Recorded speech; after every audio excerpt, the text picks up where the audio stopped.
ഇത് കേരളത്തിലെ പല ക്യാമ്പസുകളിലും നടക്കുന്നുണ്ട്, ഹോസ്റ്റലുകളിൽ നടക്കുന്നുണ്ട്.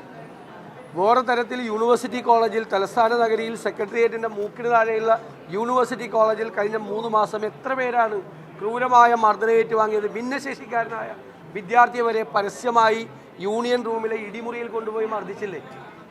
അപ്പോൾ ഇത് പൂക്കോട് സംഭവത്തിൽ പ്രതികളായ SFIക്കാരെ സംരക്ഷിക്കുന്നതിന് വേണ്ടിയിട്ടുള്ള ശ്രമം ഗവൺമെൻറ്റിൻ്റെ ഭാഗത്തു നിന്നും പാർട്ടിയുടെ ഭാഗത്തു നിന്നുമുണ്ട്. ഇവിടെ അതുപോലെ തന്നെ ഈ പാർട്ടിക്കാരായിട്ടുള്ള ആളുകൾ, SFIക്കാരായിട്ടുള്ള ആളുകളാണ് ഇതിൻ്റെ പുറകിൽ പ്രവർത്തിച്ചതെന്ന് വ്യക്തമായി. SFIയുമായിട്ടുള്ള ബന്ധപ്പെട്ട സംഘടനയുടെ സംസ്ഥാന സെക്രട്ടറിയാണ് ഇതിന് നേതൃത്വം കൊടുക്കുന്നത്. CPMനോട് എനിക്ക് പറയാനുള്ളത്, ദയവ് ചെയ്ത് SFI എന്ന് പറയുന്ന സംഘടന ഒന്ന് പിരിച്ചുവിടും. ഇതാണ് അവർ ചെയ്യുന്നത്. 30-40 വർഷം മുമ്പാണ് റാഗിംഗ് ഒക്കെ ഉണ്ടായിരുന്നത് കേരളത്തിൽ. അതെല്ലാം മാറി ഒരു പുതിയ വളരെ പുരോഗമന ചിന്തയുള്ള ഒരു വിദ്യാർത്ഥി സമൂഹങ്ങൾ മാറി മാറി വന്നു.